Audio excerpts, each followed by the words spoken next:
I'm Alex. And I'm Chris. And this is the ultimate guide to social media marketing in China 2022. In this video, we're going to be looking at WeChat from a consumer perspective. We'll have a quick look at its history and what it actually means to the daily lives of 1.25 billion people.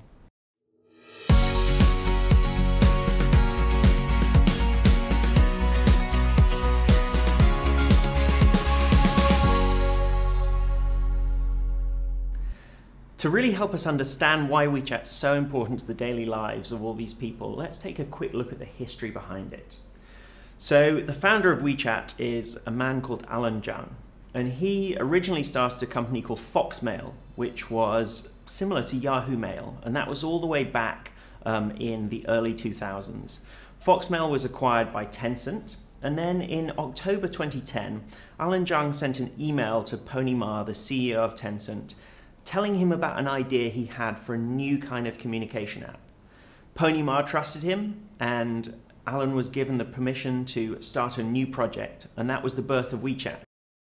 The first version of it launched in January 2011.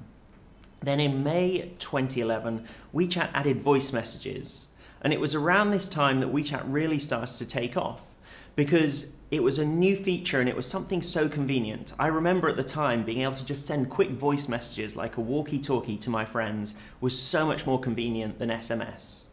Around March 2012, a year after they added voice messages, WeChat reached 100 million users.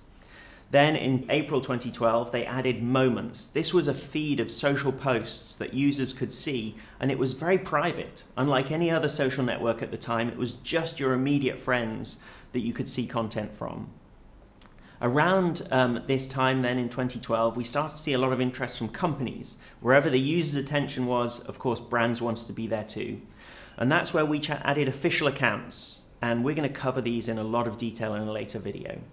Then in August 2013, WeChat added payments, and they very cleverly tied it to the event of people giving each other red envelopes for Chinese New Year. In 2014, a year after payments, well, for Chinese New Year, 1.2 billion red envelopes were given away, valued at $83 million US, and that really launched WeChat payments. Then 2017, we saw the launch of mini programs, yet another really unique innovation. Tiny apps embedded directly within inside WeChat that users can access very easily. In May 2017, WeChat embedded a full search engine, and we're going to cover that in a lot of detail because it's something a lot of teams need to be paying attention to this year. In March 2018, WeChat hit 1 billion monthly active users. Then in 2020, they launched Channels. In some ways, it was seen as a competitor to Douyin and Kuaishou, these short video apps, but it really is a different kind of short video. In January 2021, WeChat turned 10 years old. So picture this.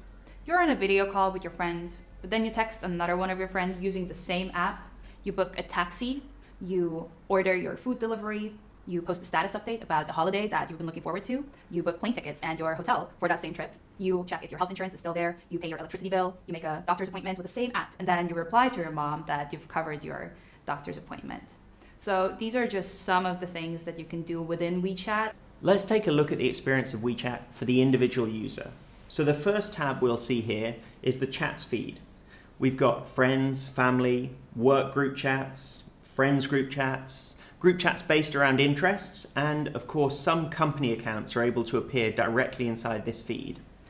The next tab is contacts, and I'm not really sure why it's still on the bottom bar. I don't use it much personally, but it's literally the list of all your contacts. After that, we have Discover. Now this is where a lot of things are happening. At the top of Discover, we have the Moments feed, and that's where we have this social feed of content from your friends. The only way for brands to get into this feed is to buy adverts, and they're not especially cheap. And there's only a maximum of 5 ads per day seen by each individual WeChat user. Yet again, we can see how WeChat really prioritizes the experience of the individual user. After Moments, we also have channels, we can see live streams, we can see top stories, and this is content that has been liked by your friends and also items that are trending overall on the WeChat platform. Then we have search, And finally, we've got games and mini programs. Then moving into the final tab, you have your individual profile.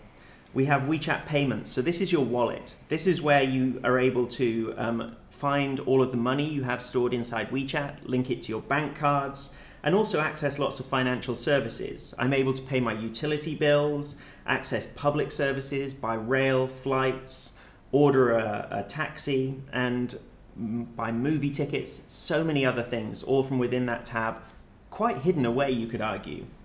Then I have access to all of my settings and my content on WeChat.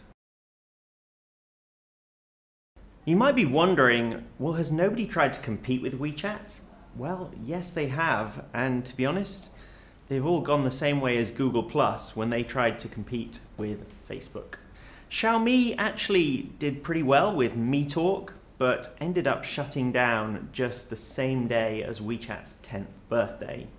Alibaba also tried to compete as well. Alibaba and Tencent are key rivals, and I remember when they launched their app Laiwang, and the CEO of Alibaba, Jack Ma, said to all of his staff, "I consider those who don't reach the 100 mark of friends as automatically giving up their New Year bonus." Even with that pressure from the CEO of a huge company, it failed. And actually, Alibaba's tried again. They've just launched a new app more targeted at younger users called Ruo. I don't see it having a great shot, to be honest. We've already mentioned him very briefly, but it's impossible to talk about WeChat without talking about the visionary creator behind this app, Alan Zhang, and he still holds a very tight control over the platform. Nothing goes live without his say-so.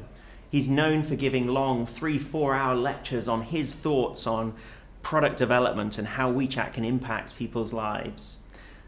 There's this one quote from him which I think really summarizes his approach, and actually it's been very successful. "A good product requires a certain degree of dictatorship. Otherwise, it will embody all sorts of different conflicting opinions, and its personality will become fragmented." You might be thinking, well, with WeChat encompassing so much of what you can do on your phone, is it a threat to Apple? Interestingly, Apple's developer terms say that you cannot build an app store inside of iOS. There are no third-party app stores like you have on Android. And yet with mini programs, WeChat's effectively done just that. You can use all of these mini apps inside WeChat, very similar to an app store. But at the same time, Apple and WeChat are locked in a Mexican standoff. They both need each other. Apple phone users are high-value consumers to WeChat who spend a lot of money, and at the same time, nobody's going to buy an iPhone in China if WeChat isn't available. So in this video, we've looked at what it's like to use WeChat as an individual user in China. In the next video, we're going to be getting into the opportunities for companies on WeChat. Thank you for watching this video, which is part of our series covering KAWO's ultimate guide to China social media marketing in 2022. You can find the full guide at kawo.com/guide. If you want to learn more about KAWO and our platform that helps international brands manage their social media in China, then you can head to kawo.com, where you can also request a demo of our platform. And of course, don't forget to subscribe.